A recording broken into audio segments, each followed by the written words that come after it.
Hello student, this is Swati Kumari. आज हम लोग क्लास 12 के अकाउंटेंसी सब्जेक्ट के चैप्टर 3 गुडविल का नेक्स्ट सेशन देखेंगे। आज के इस सेशन में हम बात करेंगे कि गुडविल के मूल्यांकन की आवश्यकता किन किन परिस्थितियों में होती है या वे कौन कौन सी दशाएं हैं जब गुडविल का वैल्यूएशन करना किसी फर्म व्यवसाय के लिए जरूरी हो जाता है। तो आइए हम लोग देखते हैं ख्याति के मूल्यांकन की आवश्यकताएं। Need for valuation of goodwill. ख्याति के मूल्यांकन की आवश्यकता संगठन के स्वरूप पर निर्भर करती है। स्वरूप है ना, कि मतलब आपका जो व्यावसायिक संगठन है वो एकाकी व्यापार है या पार्टनरशिप है या कंपनी, इसके आधार पर अलग अलग समय पर इसके मूल्यांकन की आवश्यकता पड़ती है। क्योंकि हमारा सिलेबस में पार्टनरशिप को लेकर के हमको पार्टनरशिप के संदर्भ में पढ़ाई करनी है, तो हम लोग इस पर ही चर्चा करेंगे। तो है ख्याति के मूल्यांकन की आवश्यकता संगठन के स्वरूप पर निर्भर करती है। साधारणतः ख्याति के मूल्यांकन की आवश्यकता व्यवसाय के विक्रय के समय पड़ती है। मतलब इसका मतलब यह है कि अलग अलग व्यावसायिक संगठन में ख्याति का मूल्यांकन अलग अलग परिस्थिति में होता है। ख्याति के मूल्यांकन की आवश्यकता साधारणतः व्यवसाय के विक्रय के समय पड़ती है।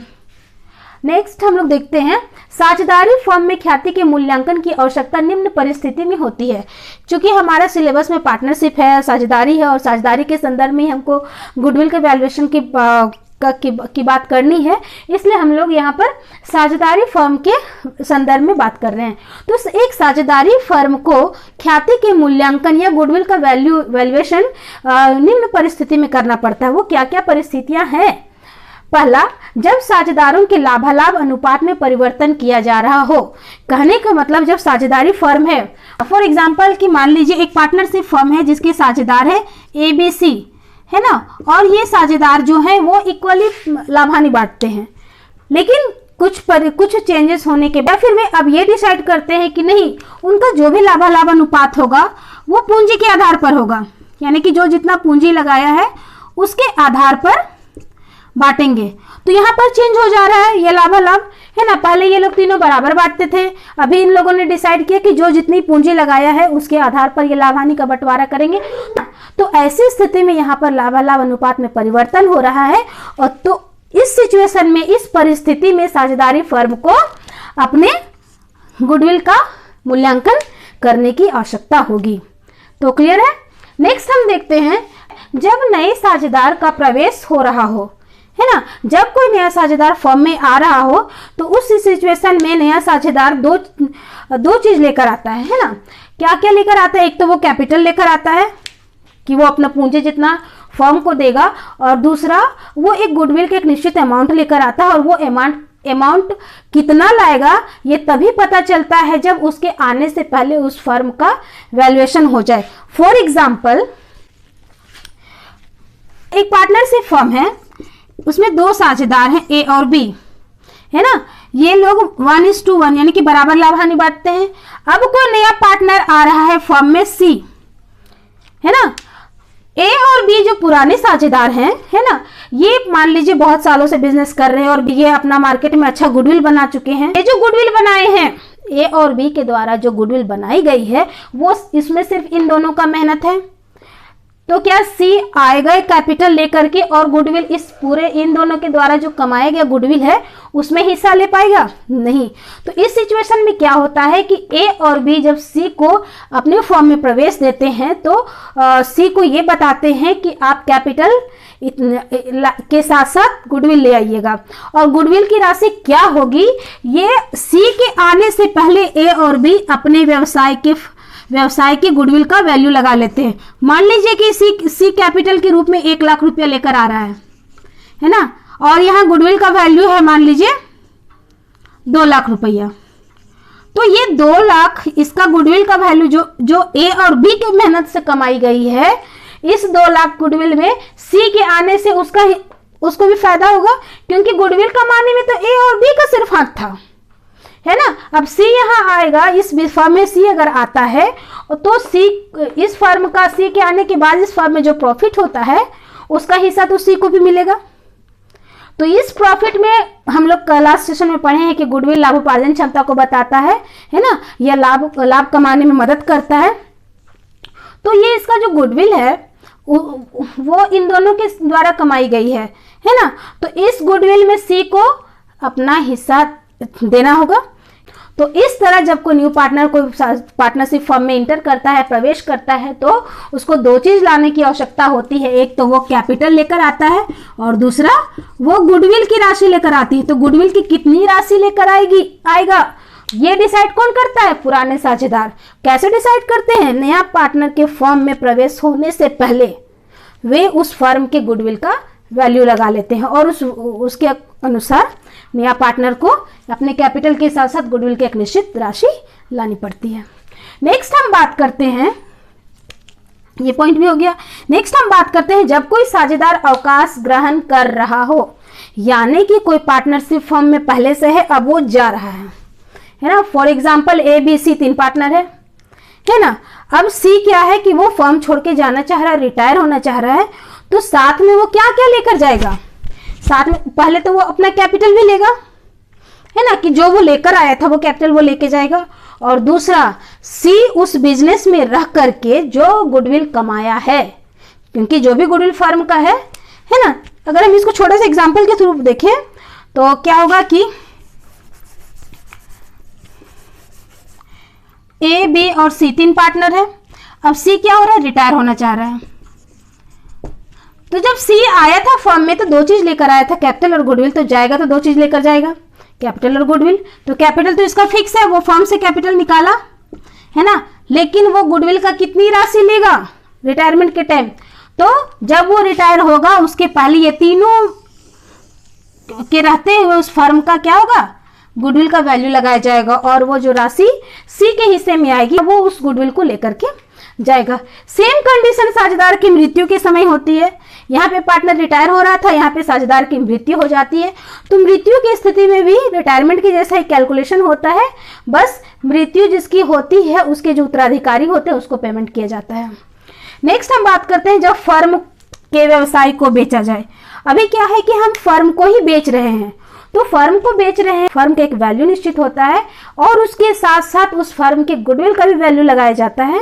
और उसके बाद दोनों का अमाउंट जोड़ने के बाद हम लोग क्या करते हैं? सेल प्राइस ऑफ बिजनेस निकाल लेते हैं, है ना, व्यवसाय का विक्रय मूल्य। नेक्स्ट और लास्ट पॉइंट है जब दो या दो से अधिक फर्मों का एकीकरण किया जाए, यानी कि दो फर्म है ना। एक फर्म में मान लीजिए ए और बी पार्टनर है, दूसरे फर्म में सी और डी पार्टनर। ये दोनों चाह रहे हैं कि ये और ये दोनों अपना फर्म को मिला करके एक फर्म बनाना चाह रहे हैं, ठीक है। तो ऐसे सिचुएशन में क्या होगा? ये भी अपने गुडविल का वैल्यूएशन करेंगे, ये भी अपने गुडविल का वैल्यूएशन करेंगे, है ना। और दोनों अपने कैपिटल के साथ साथ अपने गुडविल की राशि को भी एकीकृत करेंगे। तो इस सिचुएशन में ये कंडीशन लागू हो जाएगा कि दो या दो से अधिक फर्मों का एकीकरण किया जा रहा हो। यहाँ पर बात हुई कि गुडविल के मूल्यांकन की परिस्थिति क्या है। अब हम देखेंगे गुडविल के मूल्यांकन की विधि, क्या वो मेथड है जिससे हम गुडविल का वैल्यूएशन कर सकते हैं। अब हम बात करते हैं ख्याति के मूल्यांकन की विधियों पर। Method of valuation of goodwill. ख्याति के मूल्यांकन की 3 विधियां हैं। इन तीनों विधियों को हम लोग एक एक करके पढ़ेंगे, एक एक करके इस पर चर्चा करेंगे और उससे रिलेटेड क्वेश्चन सॉल्व करके कंसेप्ट को क्लियर करते चलेंगे। तो आइए देखते हैं ख्याति के मूल्यांकन की विधियां। ख्याति के मूल्यांकन की 3 विधियां हैं। पहला औसत लाभ विधि, जिसको इंग्लिश में हम लोग बोलते हैं एवरेज प्रॉफिट मेथड। दूसरा है अधिलाभ विधि यानी कि सुपर प्रॉफिट मेथड। और तीसरा है पूंजीकरण विधि, कैपिटलाइजेशन मेथड, है ना। तो आज के इस सेशन में हम लोग औसत लाभ विधि यानी कि पहला विधि पर बात करते हैं और उसको समझने का प्रयास करते हैं। तो हमारा पहला मेथड औसत लाभ विधि, एवरेज प्रॉफिट मेथड। ये मेथड क्या है, ये क्या इसमें इंपॉर्टेंस, क्या ऐसी बातें हैं जिसको ध्यान देने की आवश्यकता है, उसके बारे में देखते हैं। इस विधि के अंतर्गत ख्याति का मूल्य औसत शुद्ध लाभ तथा क्रय वर्षों की संख्या के गुणनफल के बराबर होता है ना। इस विधि में जब हम गुडविल का वैल्यू करते हैं, गुडविल का मूल्यांकन करते हैं, तो हमको क्या क्या देखना पड़ता है। ये जो ख्याति है उसका औसत शुद्ध लाभ है ना, एवरेज जो प्रॉफिट होता है शुद्ध लाभ, एवरेज जो नेट प्रॉफिट है उस पर देखते हैं। और जब एवरेज शुद्ध लाभ हमारे पास आ जाता है उसको क्या करते हैं, क्रय वर्षों की संख्या क्रय वर्षों की संख्या से गुना कर देते हैं तो हमको क्या निकल जाता है, गुडविल। ये दोनों लाइन का बोलने का मतलब है कि इसमें सबसे पहले हम औसत शुद्ध लाभ निकालेंगे और फिर उस औसत शुद्ध लाभ को क्रय वर्षों की संख्या से गुना कर देंगे तो हमको क्या निकल जाएगा, गुडविल।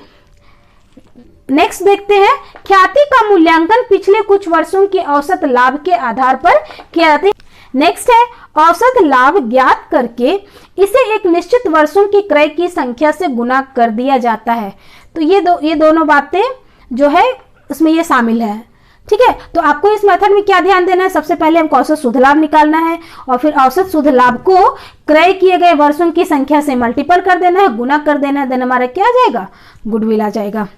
ये जो औसत लाभ विधि एवरेज प्रॉफिट मेथड है वो 2 प्रकार के होते हैं। हम लोग इन दोनों प्रकार को बात करेंगे और दोनों प्रकार से में किस तरह से आप क्वेश्चन सॉल्व करेंगे उस पर चर्चा करेंगे। अब हम लोग बात करते हैं औसत लाभ विधि के प्रकार पर, भेद पर। तो औसत लाभ विधि के 2 भेद हैं, 2 प्रकार है। पहले को हम लोग बोलते हैं सरल औसत लाभ विधि, जिसको बोलते हैं सिंपल एवरेज प्रॉफिट मेथड, और दूसरा है भारित औसत लाभ विधि, वेटेड एवरेज प्रॉफिट मेथड। ये दोनों मेथड को हम लोग एक एक करके समझने का कोशिश करते हैं कि इस तरह का जो मेथड्स होता है उसमें गुडविल को कैलकुलेट कैसे करते हैं या गुडविल का वैल्यू हम कैसे लगाते हैं। तो हमारा पहला मेथड है सरल औसत लाभ विधि। इस विधि में आपको ये 3 स्टेप फॉलो करने होंगे और ये तीनों स्टेप को फॉलो करके आप गुडविल को कैलकुलेट कर सकते हैं। तो पहला स्टेप है, सर्वप्रथम पिछले कुछ वर्षों के दिए गए लाभों को जोड़ लें और यदि किसी वर्ष हानि हो तो उसे घटा दे। प्राप्त राशि को टोटल प्रॉफिट माना जाएगा। इस स्टेप का मतलब है कि आपको पास जो भी प्रॉफिट है, जो पिछले सालों का प्रॉफिट दिया हुआ रहेगा, आप सभी को जोड़ लें और हो सकता है किसी साल में आपको अगर लॉस हुआ हो, क्वेश्चन में लॉस दिया हुआ, हानि दिया हो, तो उसे घटा दे। तो घटाने के बाद जो आएगा उसको हम लोग क्या मानेंगे, टोटल प्रॉफिट मानेंगे। फॉर एग्जाम्पल कि 2001, 2002, 2003 एंड 2004 ये 4 साल के का प्रॉफिट एंड लॉस दिया हुआ होगा आपको। फॉर एग्जांपल 2001 में 10,000 का प्रॉफिट हुआ, 2002 में 20,000 का प्रॉफिट हुआ, 2003 में 5,000 का प्रॉफिट हुआ और 2004 में 10,000 का ये मान लीजिए कि लॉस हुआ है। ये लॉस है और ये तीनों प्रॉफिट है। ठीक है, तो ये सबसे पहले आप क्या करेंगे, तीनों प्रॉफिट को ऐड कर लेंगे, यानी कि यहाँ पे कितना हो जाए, 10,000 प्लस 20,000 प्लस 5,000, 35,000। तो ये 35,000 आप टोटल कर लेंगे, उसमें से लॉस को क्या करेंगे, घटा देंगे। तो यहाँ पर क्या हो गया, 25,000 को हम क्या मानेंगे, टोटल प्रॉफिट, है ना। तो ये यही बात कर रहा है कि आपको पिछले अगर सारा प्रॉफिट है तो आप सारा ऐड कर लीजिए तो वही टोटल प्रॉफिट होगा। अगर किसी साल आपको लॉस दिया गया है तो लॉस को आप लेस कर दे, घटा दे, उसके बाद जो आएगा आप उसे क्या मानेंगे, टोटल प्रॉफिट मानेंगे। नेक्स्ट स्टेप है हमारा, अब टोटल प्रॉफिट जो यहाँ पर आया है, अब टोटल प्रॉफिट को वर्षों की संख्या से भाग दे, है ना। जिस तरह से यहाँ पर टोटल प्रॉफिट कितना आया, 25,000 है ना, और 25,000 को वर्षों की संख्या, कितना वर्ष है, 1 वर्ष, 2 वर्ष, 3 वर्ष, 4 वर्ष, 4 साल है, तो इसको हम वर्षों की संख्या से भाग दे देंगे। तो भाग देने के बाद जो भागफल आएगा, है ना, ये जो आएगा वो क्या कहलाएगा, एवरेज प्रॉफिट, है ना। स्टेप 2 इसी बात को क्लियर करता है कि अब टोटल प्रॉफिट को वर्षों की संख्या से भाग दे और जो भागफल होगा उसे आप क्या बोलेंगे, औसत लाभ या एवरेज प्रॉफिट। तो आपको क्या निकालना है, एक बार तो टोटल प्रॉफिट निकालना है, फिर एवरेज प्रॉफिट। ये जो एवरेज प्रॉफिट आएगा उसका यूज हम कहाँ करेंगे, 3rd स्टेप में। अब 3rd स्टेप में हम बात करते हैं। 3rd स्टेप में हमको सीधे गुडविल को कैलकुलेट करना है। तो यहाँ पर होगा goodwill equal to average profit into number of year purchase. ये नंबर ऑफ ईयर परचेज आपको आपके क्वेश्चन में मिलेगा। आप एवरेज प्रॉफिट जो यहाँ पे आपने 2nd स्टेप में कैलकुलेट किया है उसको हम नंबर ऑफ परचेज ईयर से मल्टीपल कर देंगे, गुना कर देंगे, तो हमको क्या निकल जाएगा, गुडविल निकल जाएगा। 3 स्टेप यूज करना है। फर्स्ट स्टेप में आप टोटल प्रॉफिट निकालते हैं।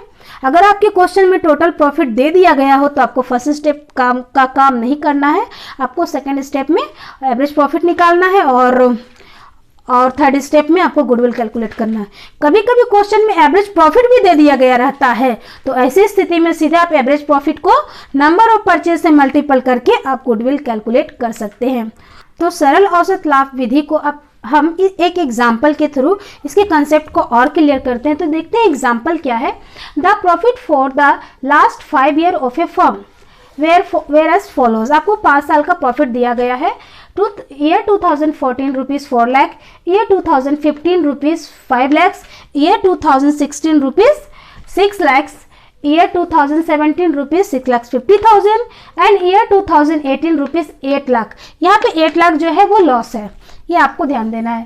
Calculate goodwill of the firm on the basis of 4 year purchase. आपको यहाँ पर ध्यान देना है, ये परचेज ईयर कितना है 4, और 5 साल का आपको क्या निकालना है, एवरेज प्रॉफिट के हिसाब से निकालना है। तो स्टेप 1 में हम लोग सबसे पहले टोटल प्रॉफिट कैलकुलेट करना सीखे थे। तो टोटल प्रॉफिट में प्रॉफिट ऐड करके आपको लॉस को घटा देना है। तो 4 lakh plus 5 lakh plus 6 lakh plus 6,50,000 minus 8 lakh equal to 13,50,000। तो ये 13,50,000 क्या है, टोटल प्रॉफिट आ गया। अब स्टेप 2 में हम देखते हैं एवरेज प्रॉफिट कैलकुलेट करना। तो एवरेज प्रॉफिट का फॉर्मूला है total profit divide by number of year. Total profit हम लोगों ने निकाला है 13,50,000 और नंबर ऑफ ईयर कितना दिया हुआ है हमारे क्वेश्चन में 5 है ना। 5 साल का ही प्रॉफिट की बात है क्योंकि 5 साल का प्रॉफिट लॉस हमको दिया हुआ है। तो इस तरह से हम लोग 13,50,000 को 5 से डिवाइड करते हैं तो कितना आता है 2,70,000। तो ये जो 2,70,000 वो एवरेज प्रॉफिट निकल गया। अब थर्ड स्टेप में हम क्या करते हैं, गुडविल कैलकुलेट करते हैं।